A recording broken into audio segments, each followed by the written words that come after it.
নাই আমিতো এতিয়া আপোনালোকে গম পাইছে আমাৰ ডিচিচিৰ পৰা নাম আহিছিলে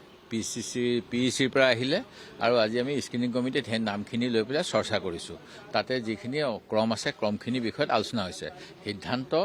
চেণ্ট্ৰেলি ইলেকশ্যন কমিটিয়ে কৰিব এতিয়া কোনো নাম ফাইনেল হোৱা নাই আৰু যে এজন দুজনৰ এটা দুটা আহিছে তেনেকুৱা দুই এটাত অৱশ্যে মোৰ তাত অন্য কোনো নাই সেই গতিকে মোৰটো কিজানি হৈ যাব আৰু হ'লেও মোৰ ঘোষণা নহ'ব কাৰণ ইলেকশ্যন কমিটিৰ বৈঠক হ'লেহে হ'ব আৰু অসমত বহুত অপপ্ৰচাৰ কোনে চলাই আছে নাজানো যে ৰাইজৰ দলৰ লগত আমাৰ কথা বাৰ্তা শেষ হ'ল বুলি সকলোকে মই এনেকুৱা অপপ্ৰচাৰত মন নিদিবলৈ অনুৰোধ কৰিছোঁ কোনো সিদ্ধান্ত হোৱা নাই আলোচনা চলি আছে অখিল গগৈ ডাঙৰীয়াই বহুতকেইটা চিটৰ ক্ষেত্ৰত মানে আমাৰ লগত যোগাযোগ কৰি আছে যিমান পৰা যায় একমডেট কৰিবলৈ চেষ্টা কৰা হৈছে আৰু অল পাৰ্টি হিল লিডাৰ্ছৰ লগতো আমাৰ 4জনীয়া কমিটি কৰি দিছিল কমিটিয়ে আলোচনা কৰি আছে অসম জাতীয় পৰিষদৰ লগত হৈ আছে CPIMৰ লগত হৈ আছে কিন্তু যিটো কথা এতিয়া মোক মানে এতিয়া মই মেছেজ কেইটামান দেখিলোঁ